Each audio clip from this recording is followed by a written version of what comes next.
Sociology honours thank you sir. बैठी history है। Good evening sir. Good evening ma'am. बैठी diary writing में क्या करती हैं आप? सर डायरी राइटिंग में मैं अपना जो डेली लाइफ का जो शेड्यूल रहता है और अगले दिन का जो शेड्यूल रहता है उसको लिखती हूँ, या फिर अगर कभी अच्छा अगले दिन एक्सपीरियंस के हुआ। भी शेड्यूल को लिखती हैं उसमें? जी सर। कि अगले दिन मुझे क्या क्या करना Yes, है sir. Yes, sir. वो भी लिखती हैं? Yes sir. और जो कर लेती हैं उसको उसके अगला दिन लिख देती हैं? उसी दिन अगर रात में मुझे टाइम मिलता है तो तो सर लिख उसको देती हैं। लिखती हूँ। अच्छा एक्सपीरियंस रहा इससे उसको आपको लिखती हूँ। फायदा क्या हो रहा है? सर मुझे फ़ायदा हुआ कि मुझे खुद पे मेरी क्या कमियां हैं और क्या मुझे करना है उसमें, उसको मुझे अच्छे से मालूम होता है।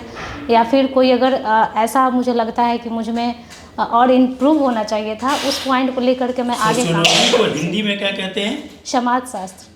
समाज शास्त्र। यस समाज शास्त्र, इसकी परिभाषा क्या है?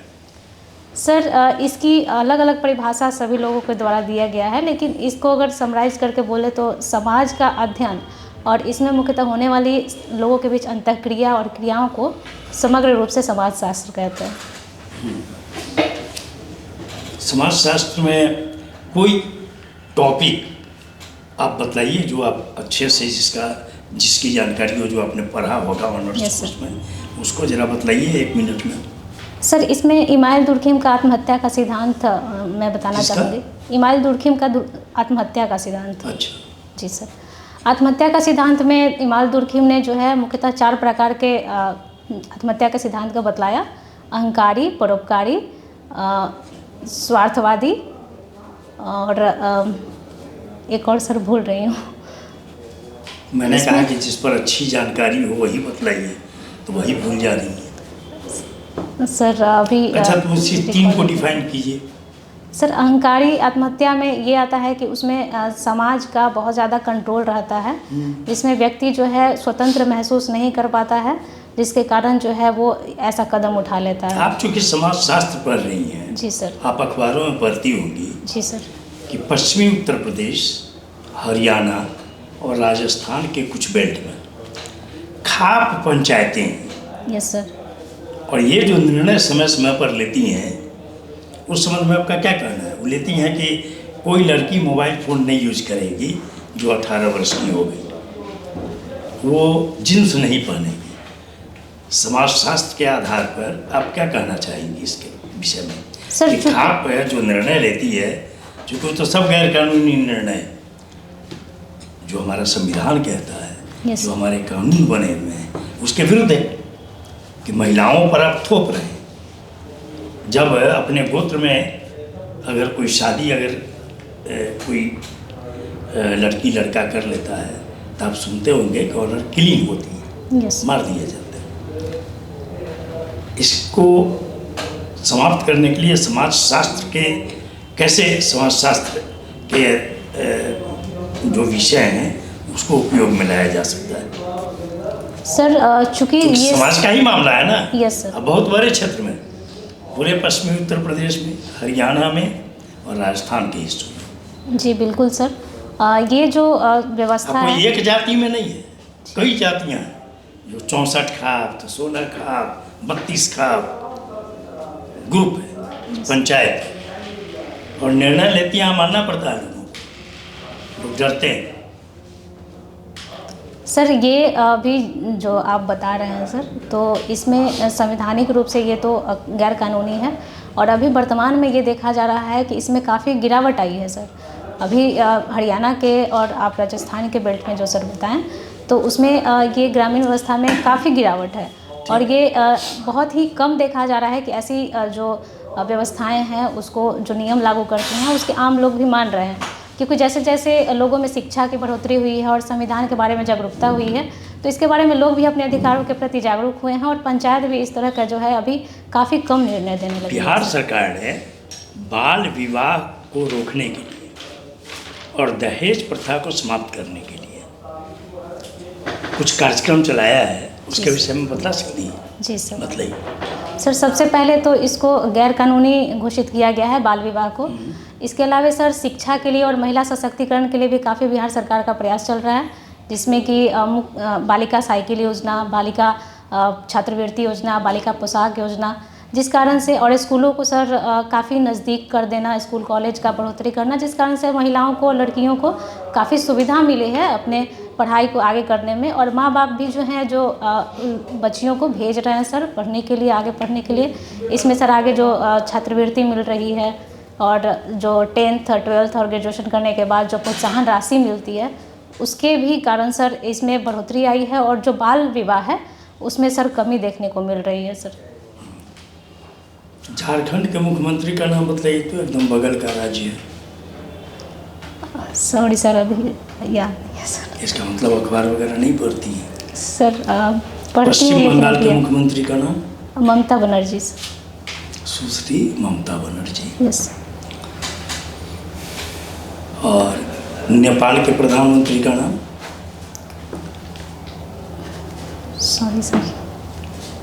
महिला हैं या पुरुष हैं, ये भी कुछ पता है? पुरुष हैं सर। नेपाल के वर्तमान कार्यवाहक जो प्रधानमंत्री। इसका मतलब कि करंट अफेयर्स पर कुछ नहीं है, ये सबको देख लीजिएगा। Okay sir. भारत के सभी मुख्यमंत्रियों का नाम याद रखिए। Okay sir. अगल बगल का जितना देश है सबके प्रधानमंत्री या राष्ट्रपति जो भी हेड हैं वहाँ, उनका नाम याद रखिए। विश्व का जो इम्पोर्टेंट कंट्री है 10, उनके हेड का नाम याद रखिए, ठीक है? Okay sir. आपने सोशोलॉजी से ग्रेजुएशन किया, राइट? Yes ma'am. और सोशोलॉजी के फादर कौन है? The father of geography, sorry sociology. Ma'am समाजशास्त्र के जो फादर माने जाते हैं वो ऑगस्ट कम्प्ट माने जाते हैं।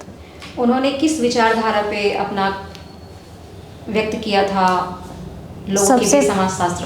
मैम सबसे पहले उन्होंने समाजशास्त्र की रूपरेखा तैयार की। उसके बाद उन्होंने बताया कि जिस तरीके से अन्य विषय होते हैं जिसका कि सामाजिक रूप से अध्ययन किया जाता है, एक विशेष क्षेत्र में अध्ययन किया जाता है, उसी तरीके से समाज का भी अध्ययन करना आवश्यक है। कि समाज में जो घटनाएं घट रही हैं, समाज में जो अंतःक्रियाएं हो रही हैं, जो संबंध है, उसका वैज्ञानिक रूप से अध्ययन किस प्रकार से किया जाएगा, उसके बारे में उन्होंने मैम बताया।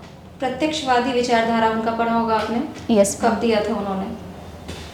मैम 1830-40 के दशक के 1838 आसपास। में। 1838 में, यस मैम। एक सवाल और है, नारी सशक्तिकरण, जैसे कि आप भी एक नारी हैं। यस नारी सशक्तिकरण के आधार पर हमारे इंडियन कॉन्स्टिट्यूशंस में कितने आर्टिकल काम करते हैं? मैम जहाँ तक मैं याद कर पा रही हूँ कि राज्य के नीति निर्देशक तत्व में जो समान काम समान वेतन का अधिकार दिया गया है वो नारी सशक्तिकरण के अंतर्गत आता है। और जो आर्टिकल 14, आर्टिकल 15 और आर्टिकल 16 है, ये भी नारी सशक्ति के अंदर ही आएगा मैम। एक चीज़ बताइए कि कोई अभी हाल फिलहाल विगत 1-2 वर्षों में नारी सशक्तिकरण को देखते हुए कौन सा संवैधानिक संशोधन हुआ है? उस संशोधन का नाम बताइए मुझे। नारी शक्ति बंधन अधिनियम। कॉन्स्टिट्यूशनल अमेंडमेंट्स बना है। बतला रही हैं। जी बताइए। नारी शक्ति बंधन अधिनियम कब क्या है आया उसमें, क्या प्रावधान किया है? सर इसमें लोकसभा में, राज्यसभा में और राज्य के विधानसभा में, राज्यसभा में सॉरी सर, लोकसभा में आरक्षण की बात की गई है और? इसमें सर। सिर्फ लोकसभा? सर जहाँ तक मैं याद कर पा रही हूँ कि लोकसभा और विधानसभा में किया गया। लोकसभा और विधानसभा यस बहुत कंफ्यूज हो रही हैं, कभी लोकसभा और राज्यसभा बोलती है, सॉरी कितने सर। प्रतिशत? लोकसभा बोलती कितने है। प्रतिशत आरक्षण की बात की गई? 33%। ये कौन से मतलब ये कब आया, कब लागू किया गया भारत में? अभी लागू हुआ मैम ही नहीं अभी है। लागू नहीं हुआ है, अभी वही जो- परिसीमन होगा और परिसीमन। जब नया जनगणना होगा और उसके ये जो बाद संशोधन कब होगा जनगणना? 2026 में सर। 26 आ गया जी सर, तो अभी दिसंबर में सर शुरू होने वाला है ये प्रक्रिया। और समाप्त कब होगा? समाप्त 2027 में। Okay sir. प्रारंभिक है तो 2 चरण होता है ना, हाउस का पहले नंबरिंग होगा और उसके बाद तब फाइनल होगा। इस बार के जनगणना में कुछ विशेष बातें हैं। क्या विशेष बातें हैं? सर डिजिटल जनगणना करने की बात की और गई। जो सबसे महत्वपूर्ण चेंज हुआ है क्या हुआ है? सॉरी सर अभी तो याद नहीं आ रहा। सभी की जाति लिखी जाएगी। अभी तक सिर्फ शेड्यूल कास्ट और शेड्यूल ट्राइब की जातियाँ लिखी जाती थी, ठीक है ना, धर्म लिखे जाते थे, अब सभी की जाति लिखी जाएगी, ठीक है। आपसे बात करके मुझे ऐसा लग रहा है कि आप गवर्नमेंट एम्प्लॉय हैं, क्या ये सही है? Yes sir. किस मतलब विभाग में काम कर रहे हैं आप? सर मैं स्वास्थ्य विभाग में ब्लॉक लेवल के पोस्ट पे हूँ एज अ रमंचा काउंसलर। अच्छा। एज RMNCAH+N काउंसलर, जो कि अब ऐसे रमंचा काउंसलर बोलते हैं सर। क्या काम है इसका? सर ये एक अम्ब्रेला की तरह है, जिसमें कि जो मदर से लेकर के छोटे बच्चों तक जितनी भी योजनाएं चलती हैं और उन्हें जो भी योजना का लाभ मिल पाता है उन सब का काउंसलिंग और उनको जो है सारा सेवा प्रदान करना। पूरा नाम क्या बोले हैं, डेजिग्नेशन? रमंचा है सर, R फॉर रिप्रोडक्टिव। पूरा इंग्लिश में लेटर बोलिए। RMNCAH+N। तो इतना लंबा है, हाँ। ये तो हो गया VV राम जी जैसा हो गया। Yes sir. नहीं, बहुत लंबा नाम रखा, पता नहीं विभाग कैसे। आप सोशियोलॉजी से आपने किया है अपना Yes, स्नातक, तो yes. आप मुझे ये बताइए कि संस्कृताइजेशन या संस्कृतिकरण का मतलब क्या होता है? सर संस्कृतिकरण का मतलब यह है कि अगर कोई उच्च जाति या निम्न जाति जो है एक दूसरे की संस्कृति को अपनाना चाहती है या अपनाती है, उनके जैसा बनना चाहती है, तो वो संस्कृतिकरण का प्रोसेस कहलाता है। जैसे कि अगर उच्च वर्ग है वो निम्न वर्ग का मांस खाना या फिर जो है शराब सेवन करना अगर उसको अपनाती है, तो ये उच्च वर्ग से निम्न वर्ग की ओर संस्कृतिकरण कहलाएगा। वहीं जो निम्न वर्ग है अगर उच्च वर्ग का कोई भी जो है संस्कृति या उनके जो नियम अपनाता है तो वो अभी नीचे से ऊपर आप का जहाँ पे कार्यरत हैं, यस सर। आपके लिए सबसे बड़ी चैलेंजेस क्या क्या है वहाँ पे? सर इसका क्वालिफिकेशन क्या है इस पोस्ट का? Sir graduation. कोई स्पेशलिटी होगी? सर सोशियोलॉजी में जिसने ग्रेजुएशन किया था, साइकोलॉजी उन्हीं का में। हो सकता है। Yes sir. अच्छा। हाँ, कंटिन्यू कीजिए आप। प्रॉब्लम सर ये है कि जब वहाँ फील्ड वर्क हम लोग जाते हैं तो सबसे ज़्यादा प्रॉब्लम मुझे देखने को मिलता है कि वहाँ लोगों में अवेयरनेस कम है सर। कोई भी योजना है और उसके बेनिफिट के बारे में कम है और उसका जो मिस इन्फॉर्मेशन है वो बहुत ज़्यादा है, यानी कि रूमर्स बहुत ज़्यादा सर फैले हुए हैं। वो लोग मतलब एक तरह से कहें कि लोग अफवाह बहुत ज़्यादा लोगों में फैला हुआ है। आप इस चैलेंज को मतलब झेलना अब नहीं चाह रही हैं क्या, इसलिए आप नए जगह पे जाना चाह रही हैं? नहीं सर, मुझे ऐसा लगता है कि फील्ड लेवल पे जब मैंने काम किया ये सब सर्विस प्रॉब्लम्स प्रेफरेंस क्या है फर्स्ट? सर फर्स्ट मेरा है BAS। क्यों आपने ऑप्ट किया BAS फर्स्ट? सर जैसा कि अभी बताएं कि फील्ड में बहुत सारे चैलेंजेस मुझे देखने के लिए मिला, तो मुझे ये लगा कि आगे तैयारी करके मैं इन सारे चैलेंजेस को बड़े लेवल पे दूर कर सकती हूँ।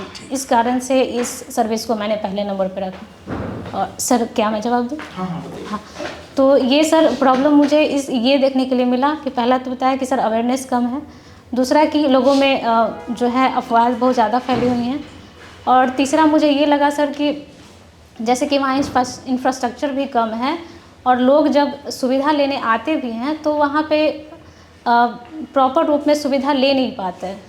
वो जो है कहीं ना कहीं ज्ञान की कमी, स्किल की कमी भी बहुत ज़्यादा देखने को मिलती है सर। ठीक है।